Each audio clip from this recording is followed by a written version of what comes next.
Afogosos do Marketing. Vai começar mais um episódio do podcast Fogueira do Marketing. E no episódio de hoje a gente trouxe um super parceiro, especialista em marcas, quase meu sócio, né, Evandro? Verdade, Evandro Martins da Blue Bossa. É um prazer estar aqui com vocês. Vamos lá. Muito bem. E aí, explica um pouquinho, Evandro, o que a Blue Bossa faz? Blue Bossa é uma agência com foco em criação. É uma agência de design com foco em criação. A gente começou há 16 anos já, né? Agora em janeiro nós completamos 16 anos. E sempre com esse foco em criar marcas, criar identidade. Muito antes até de começar a se falar em branding, assim, estava bem embrionário esse assunto de branding no Brasil naquela época. Se confundia muito ainda branding com identidade visual, mas sim, a gente está desde essa época aí trabalhando com branding, né? Querendo ou não. Então, vamos lá, Evandro. Qual que é a importância da identidade visual para um negócio? Eu acho que é fundamental para qualquer tipo de negócio uma identidade visual bem estruturada e bem feita, né? Eu acho que ela pode ser até o divisor de águas ali entre o fechamento de uma proposta e o não fechamento. Muitas vezes porque o primeiro contato que... muitas vezes, né? O primeiro contato que o cliente tem com as empresas, com as agências, ou até com o cliente, com o próprio fornecedor, vendo uma proposta, vendo uma apresentação, vendo um site. Então, se a identidade visual ela não está bem trabalhada ali, pode ser até um item, um fator decisivo para gerar uma proposta e chegar num fechamento. Às vezes o cliente pode olhar e falar assim, putz, essa empresa não tem uma identidade sólida, não representa, parece que é uma empresa que não tem um produto, muitas vezes, do nível que ela tem, ou um serviço de nível para atender. E muitas vezes não é o que representa, né? Quando a identidade ela é mal trabalhada, a gente percebe muito isso. Muitos clientes chegam na Blue Bossa com esse gap, né? De não ter a marca que representa a essência da empresa. E é um grande desafio que a gente tem, que é sempre alinhar isso, né? Os serviços e a essência do negócio com a identidade que ele tem que ter. E qual que é a diferença, então, entre identidade visual e branding? Existem... Na parte acadêmica ali, existe uma diferença bem clara, né? O branding ele é o trabalho mais completo para a marca, né? Um trabalho com a marca mais completo, onde a gente define propósito de marca, posicionamento, missão. E a partir dessa definição, quando a gente chega na parte de expressões da marca, que entra a parte de expressão visual, que basicamente é a identidade visual. O que acontece, isso na parte teórica, né? A parte acadêmica ali da coisa. Quando a gente vai para a prática, eu vejo muito isso no mercado hoje. Muitas empresas de branding, né, que se vendem como empresas de branding, elas fazem um trabalho, muitas vezes, ali para encher linguiça, nessa parte de estratégia, de missão, de posicionamento, para justificar um valor mais alto e acabam entregando um trabalho lá no final, que tudo isso acaba culminando no trabalho, na entrega final, que é um trabalho de expressão de marca, expressão visual, expressão verbal. E aí essa entrega final, às vezes, ela não tem muita qualidade, mas eles se apoiam muito nessa parte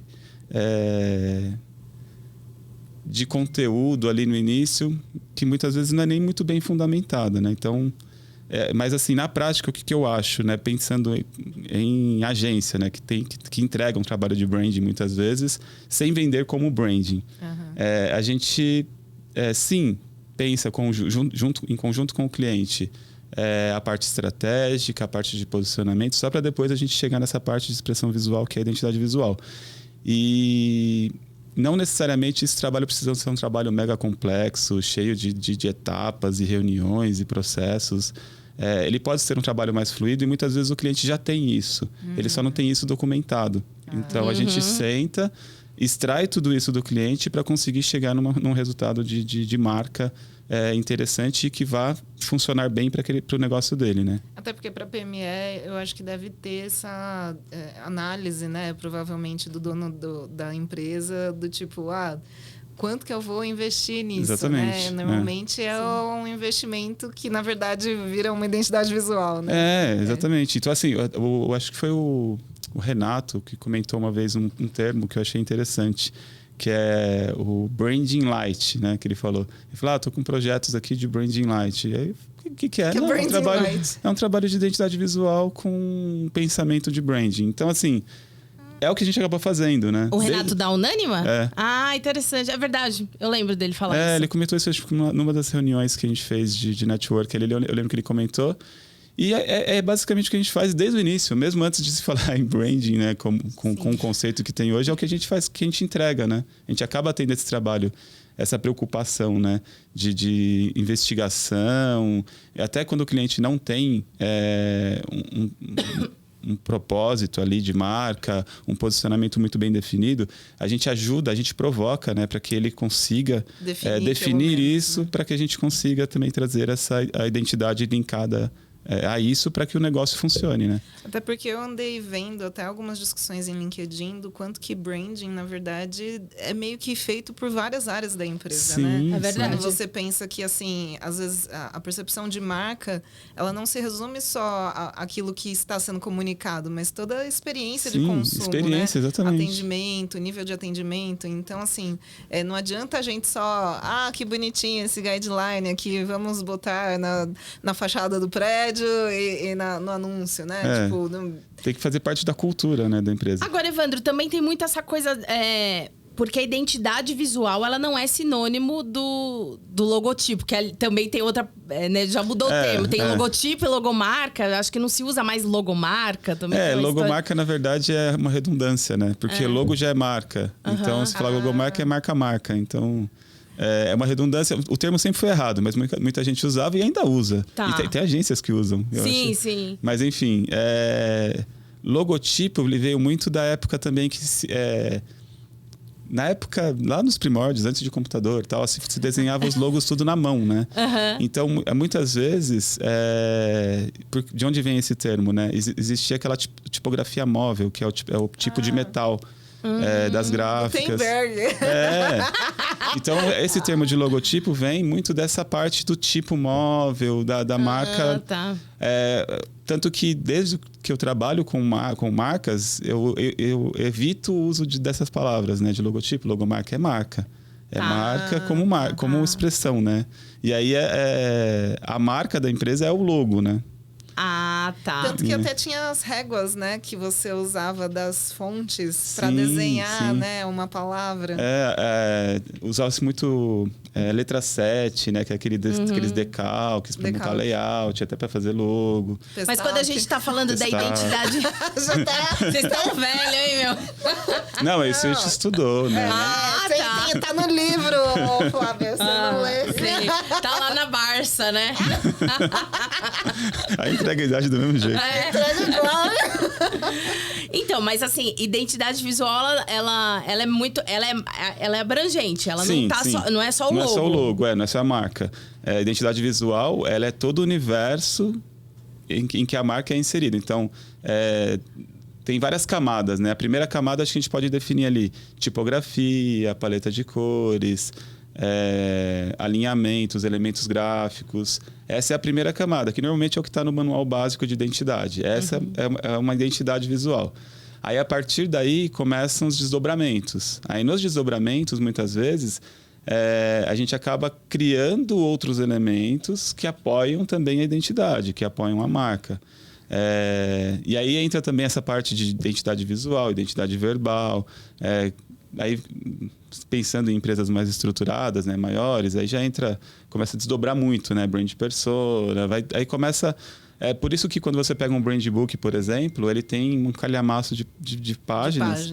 Porque ele começa... Tudo que envolve esse universo da marca, ele vai ser, da forma correta, né? Teria que ser manualizado ali para que o discurso fique alinhado, né? Nessa cultura.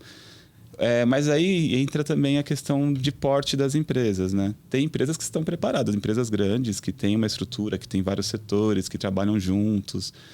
Aí sim, elas têm estrutura também para ter um universo de marca mais completo, mais... mais... como que eu posso... Robusto? Mais robusto, mais denso. Empresas menores já não tem muitas vezes ele é o dono, mas estagiário. Tem empresas que é só o dono, né, que está na atuação ali na linha de frente. Tem empresas que têm equipes menores, tem empresas que estão focadas em outras estratégias. Aí você começa a diferenciar também varejo, indústria, serviços. Eu acho que o que a gente tem que ter a sensibilidade é entender que não existe fórmula pronta mágica, né? E mágica para todas as empresas.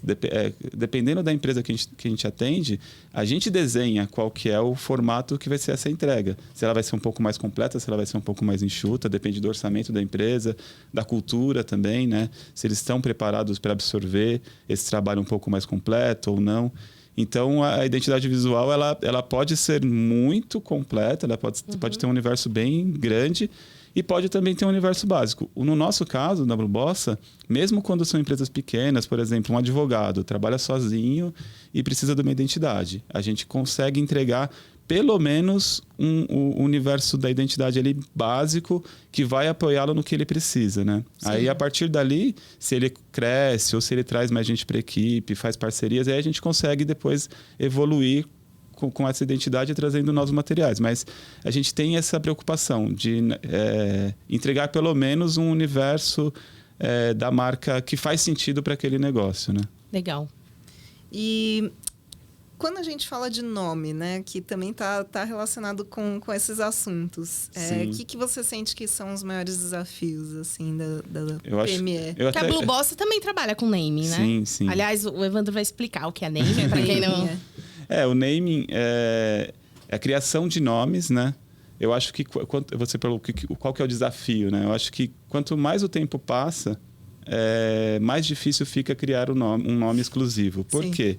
As pessoas hoje, com a facilidade ali da internet, as pessoas às vezes nem têm um negócio, ou teve ali uma reunião, uma conversa de bar, e teve uma ideia sensacional e fala assim, eu vou abrir uma empresa chamada X. Ela já vai lá no registro BR e registra a URL, e já vai lá no Instagram e cria uma conta com aquele nome. Muitas vezes ela nem usa isso, porque foi uma ideia ali de boteco, mas ela quis registrar. E aí, quando você vai fazer uma criação de naming, um dos itens é a possibilidade de registro, e não só o registro de marca, né? Mas um registro de URL mesmo, um registro básico ali de um perfil de Instagram. E quando a gente bate nesses nomes que já existem, e praticamente todos os nomes mega criativos já foram registrados. Aí a gente começa... Tem um limitador aí, né? Então, assim, quanto mais tempo passa, acho que aqui, enquanto a gente está conversando, tem um monte de gente registrando nomes aleatórios, e aí vai ficando cada vez mais difícil. Aí, como que funciona? Nós temos uma metodologia, existem várias metodologias de naming, né? E nós, por conta da experiência, né, nós pegamos várias metodologias e montamos uma metodologia própria. Onde a gente tem ali alguns caminhos para a criação de nomes com exclusividade. Muitas vezes são palavras que não existem, que não têm um significado, mas que elas vão remeter a alguma sensação, né? Ou por conta de uma sonoridade, ou por conta de uma sílaba tônica. Vai muito para a parte de conteúdo isso, né? Engraçado. Mas acho que a sensibilidade que a gente tem de comunicação dá essa bagagem para que a gente consiga criar nomes bons. E depois, no final, normalmente a gente apresenta para o cliente ali, falando de números, né? Normalmente, num brainstorm, a gente chega em números assim de 50, 60, 70 nomes. Daí que a gente parte para uma parte de pesquisa. Pesquisando viabilidade, já se faz um filtro. Normalmente, a gente chega ali em 4, 5 que são viáveis. E depois desses 4 ou 5 viáveis, nós montamos uma tabela. E aí, essa tabela é outro filtro, que a gente dá notas de acordo com alguns critérios. E aí, quais são os critérios? Conceito, pronúncia, grafia, possibilidade de registro e exclusividade. Esses são os critérios que a gente avalia. A gente dá notas ali de 1 a 5. E aí, é lógico que no processo de criação, a gente já começa a ter alguns queridinhos ali, né? Nossa, esse aqui é muito bom. Esse aqui né? Então, se aprovar, esse vai ser legal. Aí já começa a pensar um pouco na identidade, sabe? Nossa, esse aqui com essas letras ia ficar muito legal. Então, mas essa tabela é a tabela que define o melhor nome. Aí a gente leva isso para o cliente, mas com a preocupação de que qualquer nome que ele escolha dali, consciente daquela avaliação, ele pode trabalhar com aquele nome e pode registrar aquele nome. Então, nessa parte da tabela também, o que a gente faz? Tem uma parceria com uma empresa de marcas e patentes, que eles fazem a pesquisa para a gente desses nomes e a gente já apresenta essa tabela com esse relatório de possibilidade de registro, de avaliação. Aí o cliente ele praticamente sai dessa reunião, se definiu o nome, ele já sai dessa reunião com a tarefa de entrar em contato com a empresa de marcas e patentes, que não precisa ser a nossa, né? Pode ser qualquer empresa que ele tenha o contato ou confiança, para registrar, porque a partir daquele momento a gente tem que proteger, né? O nome. Mas é isso, acho que tem detalhes que muitas vezes as pessoas não levam tanto em consideração quando se cria um nome, porque o empresário tem muito essa vontade, né? Eu quero criar o nome da minha empresa. E aí chega com um nome que às vezes é um nome em outra língua, com uma pronúncia diferente. Ou que é difícil escrever, né? As pessoas não acertam, né? Eu tive uma vez, eu dava aulas numa escola de maquiagem. E eles tinham um curso lá de influenciadores da beleza e tal. E aí eu dava um módulo, né, de marketing digital. E veio uma aluna que ela tinha uma linha própria de maquiagem. Não vou lembrar agora, mas assim, era um nome em inglês. E aí tinha Y, tinha várias letras que não são comuns no português. E era meio classe C, assim, o público. E aí, tipo, ela reclamava pra mim, nossa, ninguém acerta quando falam comigo pelo telefone, é difícil, não escutam as letras. As pessoas, elas têm essa... muitas vezes, por uma experiência própria, ela define e depois, quando ela vai para o mercado, que é o público dela, ela vê que não funciona. Funciona, né? E muitas vezes ela fica criando alternativas. Tem um negócio que é bem... O Oxo, né? Que é o... Sim! Todo mundo lê Oxo, gente. Mas eles tiveram a sacada legal, né? Porque embaixo do logo tem, né? Mas aí é um remendo. É uma muleta. É uma muleta. Mas assim, no caso deles, é uma grande rede, veio do México. Então, assim, tem toda uma... E daqui um pouco pega. E pega. Tem algumas coisas que no name a gente até, às vezes, a gente se permite algumas coisas. Por exemplo, o uso de uma palavra que tem uma sonoridade com C, né? Uma sílaba com C. E a gente, por uma questão de exclusividade, vai lá e troca por um K. Existe essa possibilidade. A princípio, ela pode ser uma questão negativa, mas por uma questão de pregnância, às vezes ela é a gente consegue reverter e fazer virar positivo. Carol com K, por exemplo. Eu fiquei uma coisa na minha cabeça. Você nunca vai escrever o nome da Carol com K com C. Porque você sabe que é Carol com K e pegou muito. E muitas vezes, eu não sei qual é a história do nome dela, né? Mas pode ser que ela que tenha virado o nome, né, o artístico Carol com K, por conta de toda hora ela ter que falar. Qual é o seu nome? Carol, Carol com K. Então, assim, essas pregnâncias, às vezes, de ter um Y até, ou um W... um K, que são letras que não são tão presentes no nosso vocabulário, no nosso alfabeto ali comum da língua portuguesa, nas palavras, né, que a gente tem no dia a dia. Muitas vezes essa letra pode ser no começo ali, no primeiro contato pode ser um problema de naming, mas que facilmente ele é revertido por uma vantagem por conta da pregnância. Legal. Então isso é interessante. A gente também... eu lembro que um dos primeiros nomes que nós criamos na Blue Bossa foi um nome de uma empresa de eventos que se chamava Citric. Na verdade, o nome era DVM Eventos, que era o nome as iniciais da dona, né? E quando ela teve um investidor que fez um aporte na empresa, o investidor falou, não quero ser sócio da empresa DVM, porque DVM são as iniciais, então a gente precisa criar um nome. Aí nós criamos o nome Citric. E era Citric com K no final. E eu lembro que foi justamente a gente conseguiu na época a exclusividade, tudo, foi bem legal o processo.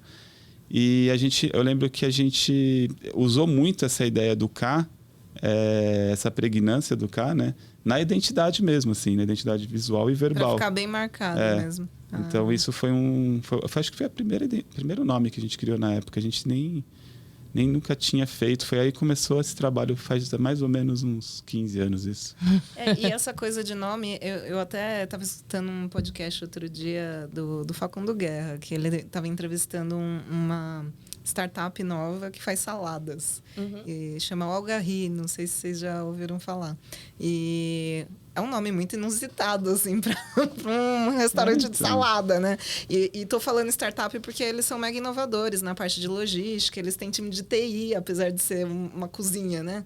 E aí eles falaram que eles já tinham essa história de, na família, ter negócio com alimentação, e eles já tinham trabalhado com alguma coisa de salada e tal, e analisando o mercado, tudo é verde, fresh, salad. Né?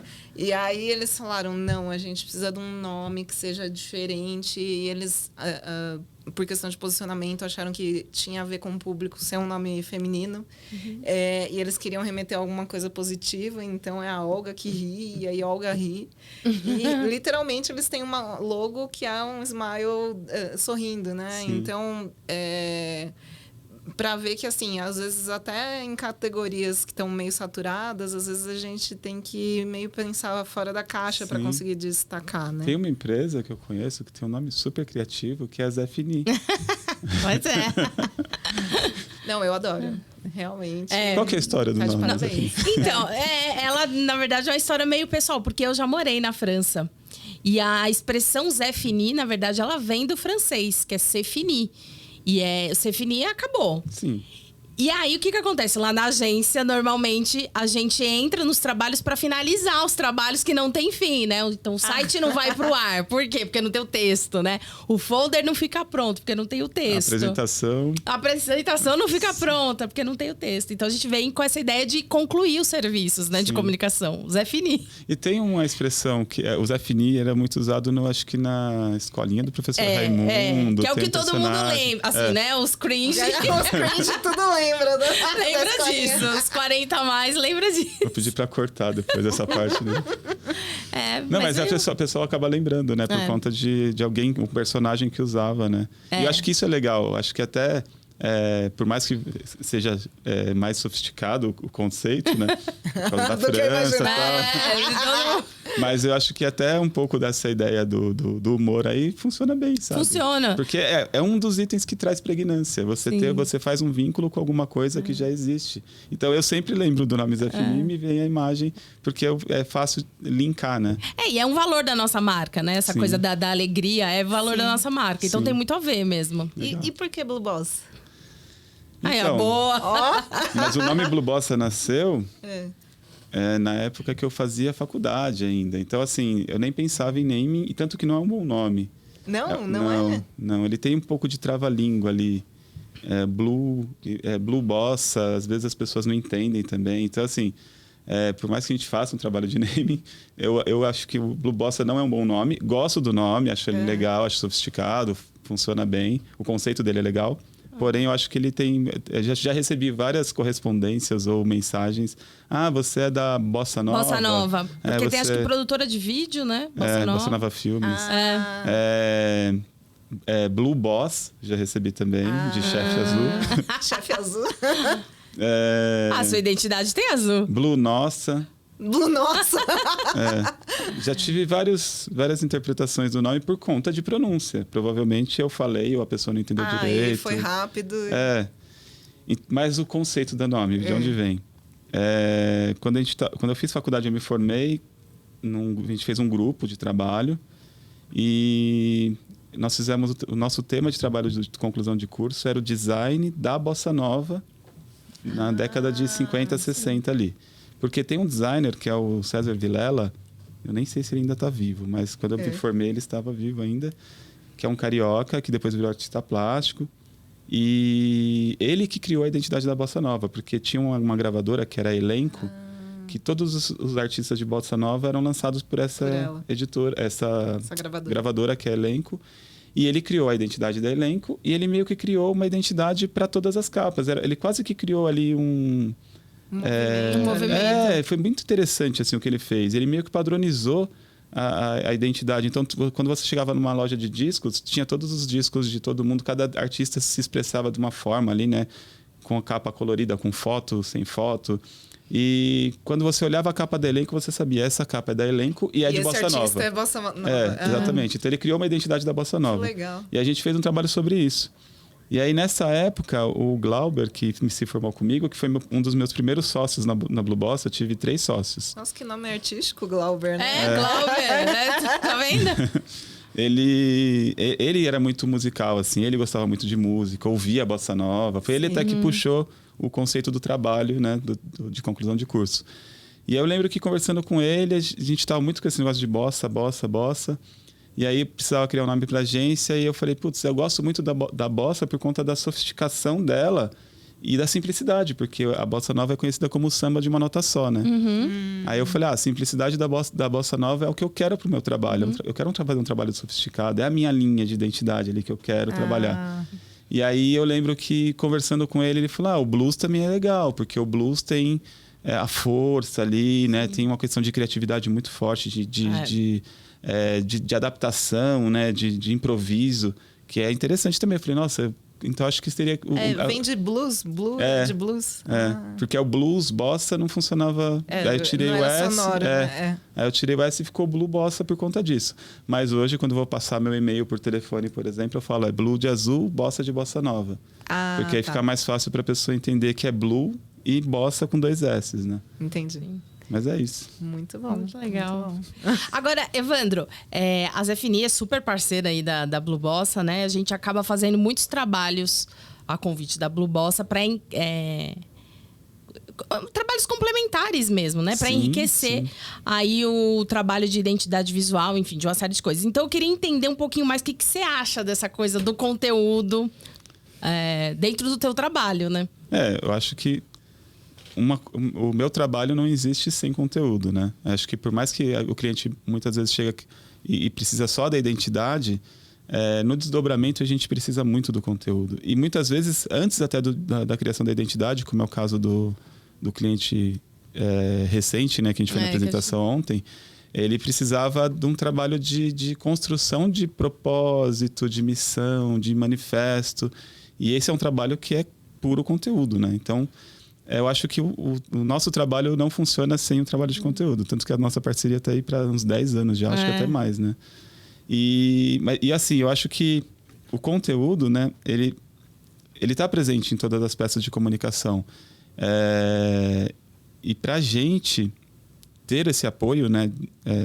Não como um funcionário ali, mas como uma empresa parceira, dá a segurança de que o melhor trabalho está sendo feito, né?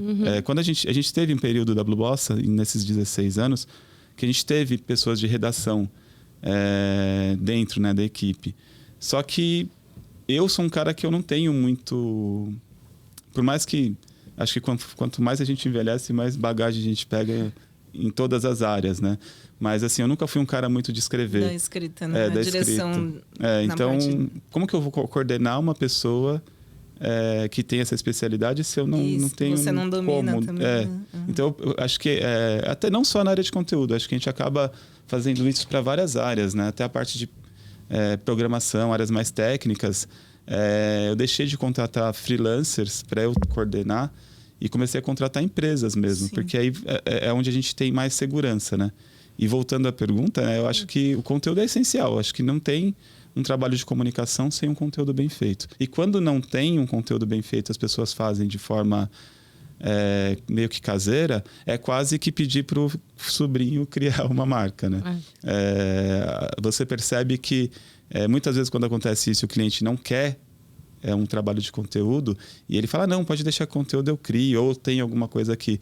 A gente percebe que a identidade ela começa a ficar um pouco capenga ali, ela cria alguns problemas estruturais até para a própria identidade da empresa. Então a gente e tem vários trabalhos, né, Evandro, que às vezes já está meio que pronto e aí gonga porque esbarra no conteúdo, né? O cliente, não, eu mando, aí e chega na hora e fala assim, mas isso aqui que você falou que é mandar de conteúdo? Então não. Então vamos dar um passo para trás e vamos começar. Vamos repensar esse conteúdo. Exatamente. Mas quando a gente fala de conteúdo, também a gente vai para a seara, tipo, de não só, digamos, a escrita de marca, mas também de conteúdo editorial mesmo, sim, né? Tipo, e-books, infográficos, que eu acho que, sei lá, na última década, né, ou os últimos 5 anos, eu acho que foi o boom, né, com a internet, coletando dados e tal. São conteúdos mais estratégicos, né? Que aí faz parte também de estratégias de vendas, estratégias comerciais mesmo, né? De posicionamento ali. Aliás, a gente tem um case super legal, nós 3, né? Agora eu tô lembrando, a Quartz, etc. Sim. Né? E geramos muitos materiais ricos ali, né? Não, super legal. Porque eu acho que justamente quando você vai juntando várias pessoas com as suas expertises e aí a gente entrega o trabalho no conjunto, aí é que a gente vê o quanto rende, né? Sim. Porque eu vi que o cliente até hoje mantém no site, né? Ele já não é cliente de nenhum de nós, mas ele mantém. Sim. E aí o que eu ia te perguntar é assim, às vezes, quando você vai diagramar, digamos, um material, já tem uma identidade pronta, né? E ela pode estar bem estruturada ou não. Sim. Como que é lidar com materiais assim, né? Para fazer uma aplicação, às vezes é um cliente que a logo, sei lá, é da década de 90. Como é que você Nossa, é verdade. lida com esse tipo de situação? Acontece muito isso, né? Por mais que seja a nossa principal atuação, que é a criação de marca e identidade, muitos clientes já vêm com a identidade pronta. Principalmente quando são clientes grandes, né? E a gente precisa trabalhar os materiais ali com uma identidade que já existe. Sim. Quando são clientes grandes, às vezes o material de comunicação é muito bem feito e muito bem estruturado. E aí, então, isso ajuda a gente a ter um direcionamento ali. Como somos especialistas em marca também, nós sabemos utilizar da melhor forma, né, esses manuais para conseguir aplicar a identidade. Quando são clientes menores, que não necessariamente tem um manual de marca, muitas vezes nem tem a marca em vetor, né? O cliente chega com uma marca em PNG ali e é a única versão que PDF. tem. Usa aí esse PDF. Aí, ou manda até no Word, né? Você fala assim, a marca tá aqui no Word. Eu já mandei no PowerPoint. Mas aí o que a gente faz normalmente? A gente entende se existe uma penetração ali para a gente conseguir chegar e falar para o cliente: podemos trabalhar a identidade minimamente aqui para melhorar? E aí, se o cliente aceita, às vezes ele até aceita fazer um trabalho mais completo de identidade, a gente parte para esse caminho. Sugerem uma revisão, né? Quando a gente vê que não tem essa abertura, né, para chegar com essa proposta, a gente faz o possível para trabalhar a marca e a identidade da melhor forma possível. E muitas vezes a gente acaba criando mais camadas ali para aquela marca que muitas vezes é muito simples. A gente acaba criando mais camadas de aplicações, né? Definindo elementos gráficos novos, definindo uma paleta de cores complementar àquela identidade que existe. A gente define uma tipografia nova, complementar também àquela que existe, ou troca uma tipografia que a gente percebe que está mal aplicada, está mal feita. Então, a gente quase que refaz a identidade sem falar. Sem criar um logo novo, né? A gente mantém a marca, né? Mas o universo dela a gente tenta... Quando é um cliente que a gente sabe, por exemplo, a gente vai fazer um trabalho de redes sociais mensal para o cliente, com uma quantidade de posts por mês, e a gente vai precisar trabalhar isso por vários meses. Então, a gente... até para ajudar o nosso trabalho, a gente já tenta reestruturar, padronizar isso. E quase que a gente cria uma identidade nova sem mexer na marca, né? Sim. E casos que são clientes maiores, a gente fez agora um trabalho para Aeon, que é uma grande empresa da área de benefícios, líder mundial, tal. E o manual de identidade deles é muito completo, assim, mas absurdamente completo. Eles mudaram de identidade recentemente e a gente fez um relatório. Esse relatório a gente fez exatamente seguindo todas as premissas ali do manual de identidade que eles têm, do Brand Book, que é muito completo. E foi um trabalho que bateu no cliente e foi aprovado de primeira, assim, porque estava muito redondinho. Mas aí não teve tanto um trabalho de criação, mas um trabalho de interpretação daquele material. Que também, se for uma pessoa que não está acostumada a trabalhar com identidade, não tem essa bagagem, vai ficar patinando. Porque vai querer criar coisas numa situação que ali não dá. Então, a gente tem essas duas coisas, né? Tem aquele cliente que já vem com uma identidade muito bem estruturada, que a gente só vai trabalhar em cima dela, sem mexer, só aplicando. E tem esse cliente que a gente vai criar uma identidade nova sem criar uma marca nova, né? Entendi. Não. Ô, Evandro, eu percebo que muitos empresários, talvez até o perfil mais da PME, às vezes ele faz lá uma marca, né, para abrir a empresa, faz daquele jeito e fica pegado, né? E às vezes parece que ele perde um pouco o senso crítico sobre aquela marca. Você tem alguma dica para, eu sou empresário, eu quero saber se minha marca tá mais ou menos, pelo menos, ou se ela tá apresentável. Você tem alguma dica para dar? Assim, se ele bater o olho e ver tal coisa, não sei. Eu sei que é difícil, né? É difícil. Ter esse senso estético, talvez, não sei o que é. O que eu percebo muito nos clientes, eles só vão perceber que está tão defasado. Quando ele procura a agência para criar uma nova identidade, provavelmente alguém já falou para ele ou ele percebeu. Ah, tá. Né? Então, assim, nesse ponto, acho que dificilmente eu que chego para o cliente e falo, nossa, essa marca não está legal, a gente precisa refazer. Muitas vezes ele já vem com que alguém já falou para ele ou ele percebeu. O que eu acho que pode ser um caminho para que ele perceba isso? Analisar as empresas líderes do mercado que ele atua. Se, por exemplo, uma empresa... Vou falar de negócios mais simples. Assim, uma pizzaria que está num bairro nobre, numa cidade que tem mais 5 pizzarias lá.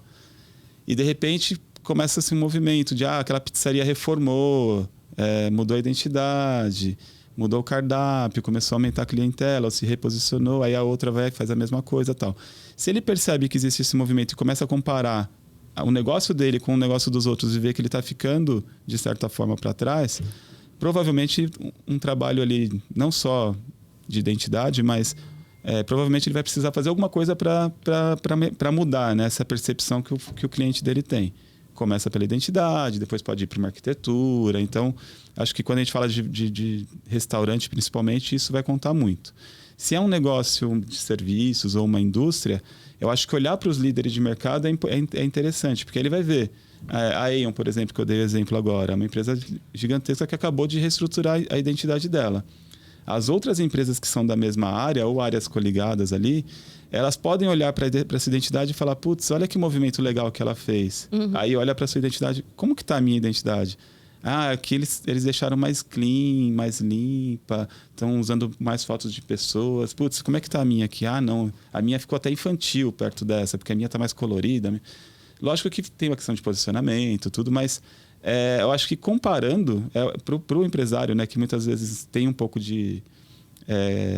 não tem tanta facilidade para identificar, né, se a marca está boa ou não. Eu acho que comparando com o mercado, concorrentes diretos e referências mesmo, né? Sim. Eu acho que essa comparação pode ser interessante para ele identificar. Eu até ia comentar que, assim, às vezes a gente olha para o mercado e de tempos em tempos as grandes marcas também fazem uma renovação, Sim. né? Como a gente viu agora a do Itaú, né? Que Sim. gerou algumas polêmicas aí no mercado. Você vê como algo que é essencial? A marca realmente ela precisa se atualizar de tempos em tempos? Então, aí depende muito da marca que ela tem. Porque eu até escutei, acho que um podcast uma vez, falando que, assim, sei lá, há 10 anos atrás, você pegar um Pão de Açúcar, mesmo o Itaú, a tendência era de... as linhas que vinham da década de 90, elas eram muito retas, com arestas, né? Muito pontiagudas. E aí, nessa passagem para os 2000, tinha essa coisa de deixar mais arredondadinho, com um sombreado, né? Essa coisa mais do 3D, porque a mais gente estava fofinho, começando, né? A usar já o celular, né? Eu acho que meio que foi um universo que foi trazendo para a gente visualmente referências. Então, assim, o quanto que você acha que isso é aplicável a todo mundo? Isso é um imperativo ou não? Então, eu acho que foi muito da estratégia e muito do momento das empresas. Mas, assim, o que eu sempre, desde o começo, eu batia nessa tecla. A marca, ela tem que ser atemporal. A identidade, ela tem que ser atemporal. Se ela começa a seguir muita tendênciazinha, ela vai ficar datada. Então, se ela ficar datada, mudou a tendência, ela já está ultrapassada. Então, você tem... O Itaú é um case clássico. A marca do Itaú sempre foi muito boa, aquela clássica, antiga. Sim. Só que aí eles começaram a querer sempre estar na tendência. E quando você cria essa necessidade de sempre estar na tendência, você cria uma necessidade de mudança a cada mudança de tendência. Se você pega outras marcas que são fortes, que não mudam, que empresas grandes, tem muita referência assim, de empresas que são muito grandes, muito estruturadas e não mudam. Por quê? Porque elas são bem feitas e são bem sólidas. Então, eu sempre bati muito nessa tecla. A marca, ela não pode ser datada. E se ela precisa ser mudada em menos de 5 anos, ela é uma marca ruim. Então, assim, ela tem que ter no mínimo 5 anos de vida. E não necessariamente nesses 5 anos ela precisa ser refeita. Tá. Muitas vezes era só um facelift ali, um pequeno ajuste que vai fazer com que ela ganhe vida para mais 5, 10 anos, entendeu? Isso é legal. Isso eu acho que... Eu vejo muito isso, sempre bati nessa tecla. Quando eu pego o portfólio da Blue Bossa, a Blue Bossa tem 16 anos, né? Quando eu pego o portfólio da Blue Bossa lá do começo, tem algumas marcas que eu identifico um pouquinho datadas ali, que eu falo, putz, aqui hoje essa marca não funcionaria. Mas eu acho que grande parte das marcas, quando eu olho hoje, mesmo marca com 10, 12 anos, eu olho e falo, putz, essa marca ainda é atual. Essa marca ainda funciona. Tem muitas empresas que até fecharam já, ou foram compradas e absorvidas por outras organizações e a marca deixou de ser usada, mas eu ainda olho para aquela marca e falo, putz, essa marca ainda é atual. Acho que isso é importante, a gente buscar cada vez mais isso. E é muito mais importante você buscar essa... consistência do que ficar na onda do momento ali, sabe? Sim. Então, eu acho que até, de certa forma, uma crítica para grandes marcas que ficam mudando o tempo todo, né?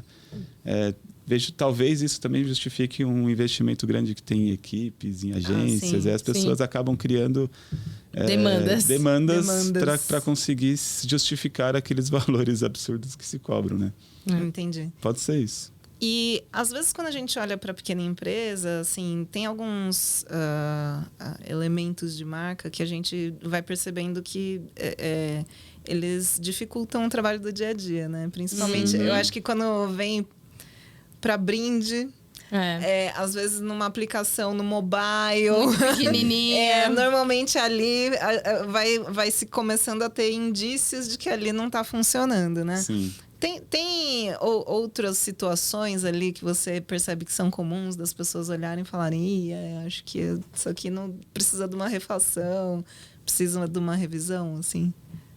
Eu acho que quando a marca é bem construída, ela prevê todas essas situações, né? Das aplicações, né? A gente fala muito até hoje de aplicação responsiva, né? Que é um termo do digital que veio para o branding, para a marca. Que é a aplicação responsiva. A marca ela tem que ter versões mais completas, muitas vezes com tagline, com todos os detalhes, e ela vai ter uma versão, ela vai diminuindo, né? A versão um pouquinho menor, mais simples, ela não vai ter a tagline, até chegar numa abstração que vai ser o ícone, por exemplo, que vai ser o ícone para uma aplicação, por exemplo, num ícone de aplicativo ali que vai no Instagram, ou no Instagram, então assim, quando a marca ela é bem construída, ela vai ter a versão PB, a versão monocromática, mesmo tendo degradês e volumes que pode ser que tenha, ela tem que ter uma versão monocromática, ela tem que ter uma versão, quando tem esses degradês e várias cores, ela tem que ter uma versão simplificada de uma cor, que é para aplicação num brinde com gravação a laser, por exemplo, um bordado de uma camiseta num uniforme. Então, quando a gente constrói, a gente tem essa preocupação, mas não são todas as empresas que têm essa preocupação. Muitas vezes... os sobrinhos, né? Aí o que acontece, a pessoa acaba criando aquela marca que na versão principal dela ela é toda vistosa, cheia de volumes e... Só que aí quando você diminui, ela some, ela entope, ela não funciona, ela vai para um brinde, ela fica horrível, vai para um bordado, não funciona. Não dá leitura. Então assim, existem essas pegadinhas, né? Esses detalhes que muitas vezes a pessoa fala, eu sou criativa, eu vou fazer aqui a marca para a empresa tal, sem ter muito conhecimento, quando vai só perceber a necessidade de ter versões diferentes depois na aplicação, né? Ô, Evandro, quantas marcas você já criou? Você tem a ideia? Eu contei há uns 3 anos, mais ou menos, eu contei. Tinha 400 e poucas marcas. Olha, que legal. E agora... como é que foi criada a Blue Bossa? Então, a Blue Bossa ela teve 2 identidades até hoje. A primeira, que foi quando a gente lançou, que foi muito legal, porque ela representava bem ali a essência do nome, da atuação. Até saiu, foi uma marca que ela foi... Nós fomos convidados por uma revista, na época, uma revista de design, que era uma editora internacional, que tinha uma edição no Brasil. E eles convidaram a Blue Bossa para falar da nossa marca. Que legal. Porque eles gostavam... A editora, né, que estava escrevendo a matéria, gostava muito da nossa marca. Já tinha visto em alguns lugares, e ela chamou a gente para falar. E era uma marca all-type, era simplesmente Blue Bossa. Sério? Tinha ali um trabalho de cor, de tipografia, com pesos diferentes, mas era uma marca all-type. Nossa, você explicando toda a história, eu já imaginei calçadão do Rio de Janeiro, uma coisa com, né, pão de açúcar. Umas notas musicais. Praia, não sei. Então, a identidade ela era bem mais limpa, assim, né, mais clean. O nosso trabalho de conclusão de curso, ele é bem rio, assim, é bem legal. Já tem até hoje o material. Mas a marca da Blue Bossa, a primeira versão foi isso. Só que apesar de ser uma marca simples, a gente usava e abusava ali das aplicações, né? Então tem muitos materiais que a gente fez com essa primeira identidade da Blue Bossa que, na hora de imprimir um cartão de visitas, por exemplo, a gente usava tinta especial, um processo de impressão diferente. A gente fez alguns brindes ali no começo da Blue Bossa também, que foram coisas assim que a gente investia muito na produção mesmo, sabe? Legal. Então, acho que... Tinha um lado da estratégia, né? De como usar isso. A marca ajudou a gente... Ela ganhou muita força com essa parte do desdobramento dela. Aí, quando a Blue Bossa... Teve duas fases, né? Eu falei com o Glauber, que é um amigo de faculdade, foi meu sócio. E o nome dele é Glauber Roger. Nossa, não é possível. Esses pais foram geniais. O pai dele era muito criativo. E ele... quando eu abri a Blue Bossa, até por conta desse lance da faculdade, tinha saído da faculdade fazia pouco tempo, 1 ano. Então estava tudo muito ali latente, né? Aquele contato com as pessoas e tal. Aí a gente abriu a Blue Bossa. Eu, o Glauber, a Raquel e um outro sócio que era um Cláudio, que ele é um cara que ele tinha uma agência pequenininha e ele tinha já alguns clientes e meio que a gente se conheceu, tá? A gente trouxe ele para a sociedade. Mas o Cláudio, ele ficou 2 meses e a gente acabou saindo porque ele não estava na mesma pegada, tal. Aí ficou eu, o Glauber e a Raquel. O Glauber responsável pela parte de digital e a Raquel atendimento e eu criação.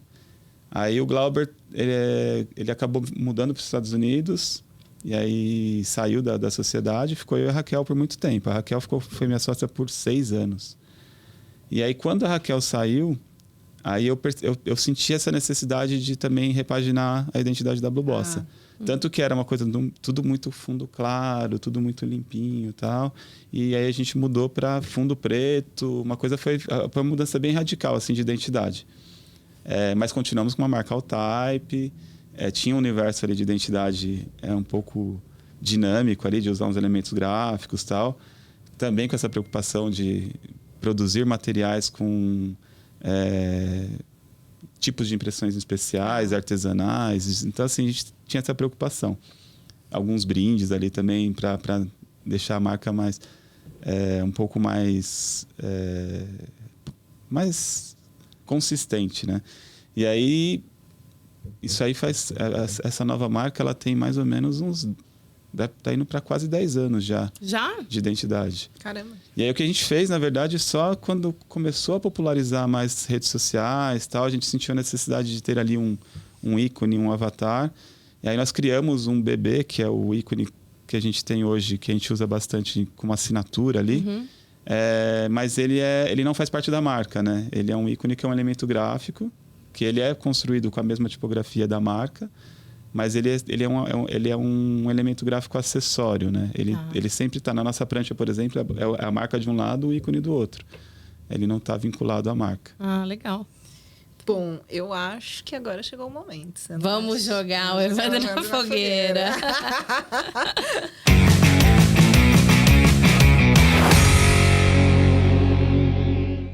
Acho que ele é o convidado mais nervoso. Tá tenso. Tá tenso. Vai, quer começar? Fogueira. Vou começar. Vamos lá. Uma memória, Evandro. Acho que agora falando um pouco da história, né? Eu lembro muito do começo da Blue Bossa. E acho que uma coisa assim, pensando em trabalhos, né? O nosso brinde de 1 ano de Blue Bossa. A gente fez um brinde que foi uma coisa assim que marcou muito.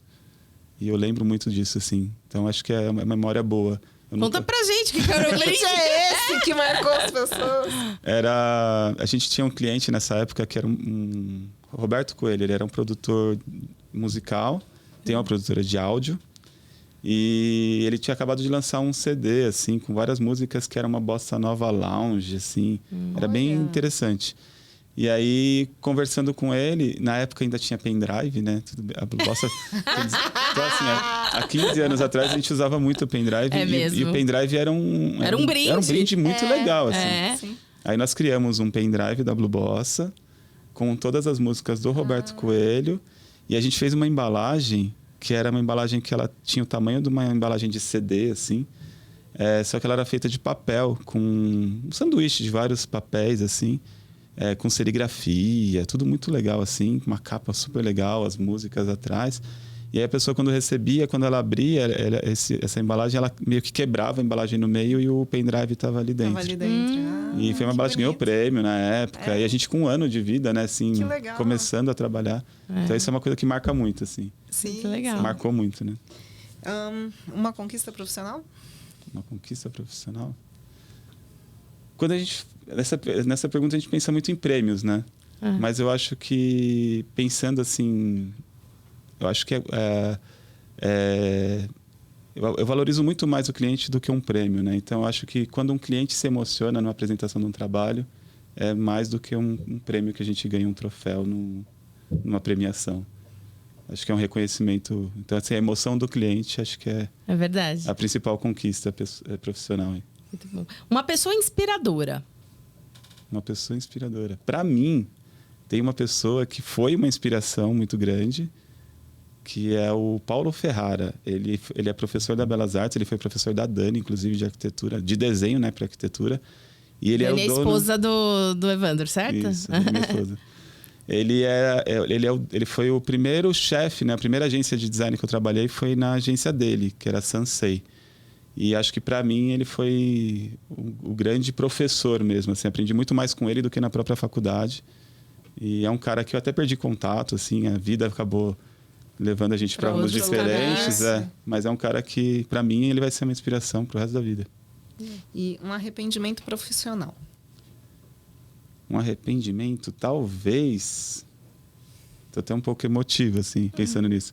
Mas talvez não ter mantido contato com pessoas importantes que fizeram parte da minha trajetória. Não só no caso do Paulo, acho que é uma das pessoas. Nós vamos marcar o arroba do Paulo aqui.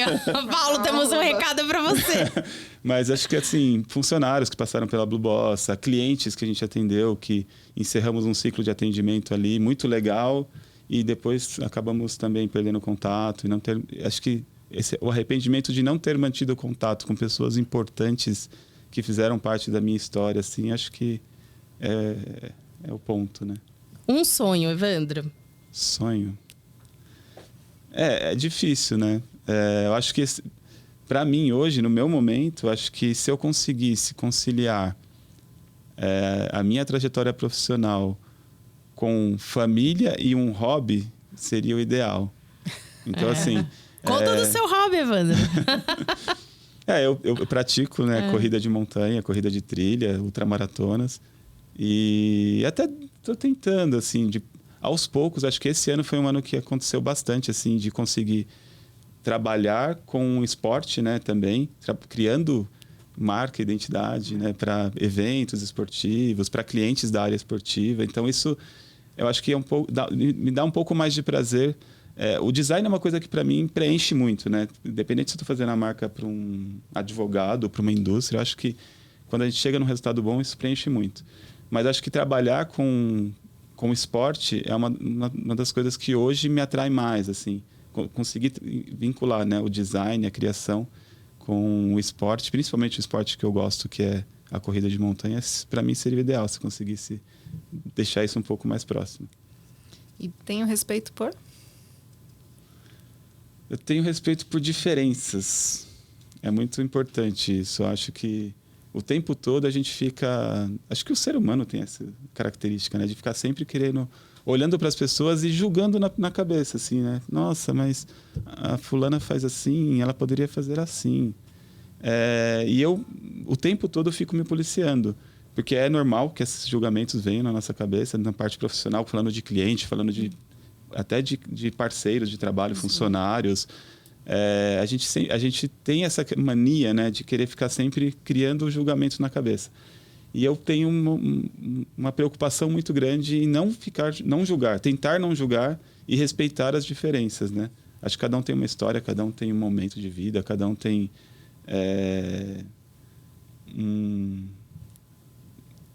uma característica, né? E a gente não cabe a gente ficar querendo julgar, ter que ficar julgando e achando porquê em tudo, né? Acho que a gente tem que respeitar a diferença, acho que é importante. Agora, Evandro, a gente pode pedir pro sobrinho fazer a marca da nossa empresa? Pode ou não pode? Pode, mas depois não reclama, né? Boa. Não, mas assim, eu acho que... eu sou sobrinho também, né? Eu tenho um monte de tio. Então, assim, se meus tios tiverem uma empresa também. e me pedirem para fazer uma marca... Até se surgir uma situação curiosa, assim... Eu tenho um tio que ele é muito atuante assim, na área comercial e tal. E ele foi trabalhar num cliente muito grande, numa empresa muito grande. E aí eles estavam num momento de reformulação de identidade. Aí ele me ligou. Evandro, você consegue fazer uma reunião aqui com o dono da empresa? Eu falei, pô, que legal, consigo, né? Ele, porque eu falei para ele que ele falou que estava fazendo aqui, conversando com algumas agências. Eu falei, pô, meu sobrinho faz. Aí eu falei, não fala isso. Não fala isso. Fala que você conhece um cara, que é um profissional, que tem uma agência. Não fala que é seu sobrinho, porque essa frase não vai ficar legal. Não vai colar bem. De duas uma. Ou ele ia falar, não faz jeito, ou ele ia falar assim, vai cobrar barato. Vai cobrar barato, E no Canva, pode? O Canva é uma ferramenta boa. Por quê? Ele tem muitas possibilidades. Acho que depende muito de como ela é usada. Uhum. O mínimo que você tem que ter para utilizar o Canva com qualidade é senso estético. É que tem gente que não tem. Então, assim, a ferramenta depende. O cara pode ter o melhor computador com os melhores softwares que não vai sair nada. O Canva é uma ferramenta. Então, assim, como ferramenta ele é muito bom. Vai depender muito de quem está operando ele, né? E eu acho que para alguns negócios, né, para alguns tipos de negócios, justifica, né, utilizar o Canva. Então, porque às vezes no início você está totalmente sem grana, você está testando ele alguma acaba viabilizando, coisa, né? Então eu vejo o Canva como uma... É igual o Wix, né, também, para construção de site. Sim. Tinha uma época que todo mundo... o Wix, nossa... Não, o Wix é uma boa ferramenta. Evoluiu o que eu falo muito, para os né? meus alunos. Tem muita gente que mete pau, né? Mas eu acho que, assim... Quando fala em SEO, normalmente a gente prega, né? Se você puder fazer em WordPress, eu acho que é melhor. Né? Mas, assim, já me reportaram que o Wix já deu alguma melhorada e tal, nessa Eles evoluíram parte. Bastante. Mas eu acho que quando a gente está do nada, né, montando uma empresa com pouco recurso e tal, eu acho que é válido, né? E depois, melhor do que não ter o site, né? Do que não ter nada. É o que eu falo para todo mundo. Mas, assim, ter também a noção de que, assim, você vai profissionalizando todas as áreas da empresa. Sim. Então, o marketing também é legal você separar ali a verbinha para ir evoluindo, né? Sim, exatamente. E vamos lá, a pergunta derradeira. O que você queimaria no jeito que as empresas fazem marketing atualmente? Ou que como elas trabalham com branding ou identidade visual? Vamos lá. Eu acho que principalmente falando de branding, tá. O volume de trabalho que se coloca em cima de um projeto sem necessidade para justificar verbas altas. Tá. Isso, para mim, assim, eu participo, né, junto com outras agências, não dizendo que as agências que eu participo façam isso, mas muitas vezes eu percebo no mercado que se cobra assim, muito mais do que deveria se cobrar, e na entrega fica uma encheção de linguiça ali desnecessária e muitas vezes assim, extensa demais para justificar o valor cobrado. E o resultado final não representa o que o cliente está pagando. Muitas vezes o cliente nem usa, né? Não. E às vezes e não justifica.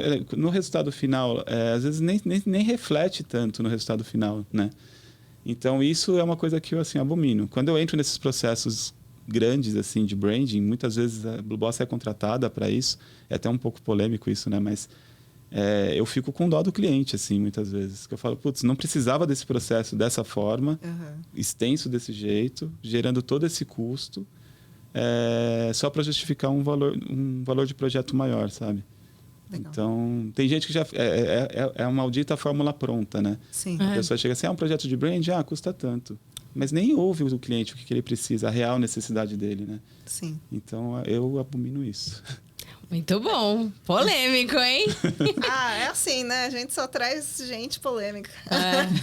Que queima aqui na nossa fogueira. Evandro, super obrigada. Adoramos te receber. Deixa os seus contatos, né? Sim. A Blue Bossa tem o site Blue Bossa, que também é um site que o .com.br hoje funciona, mas por muito tempo a gente trabalhou com a URL .art.br, porque a gente não tinha o .com.br.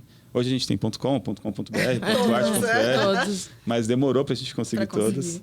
Então é bluebossa.com.br, que é o nosso site.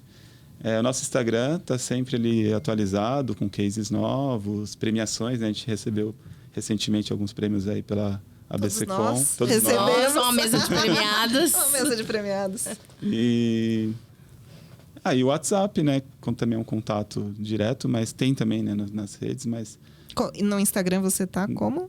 No Instagram, meu Instagram, a Blue Bossa como Blue Bossa Design. Tá. E eu como Evandro Martins C, acho, se eu não me engano.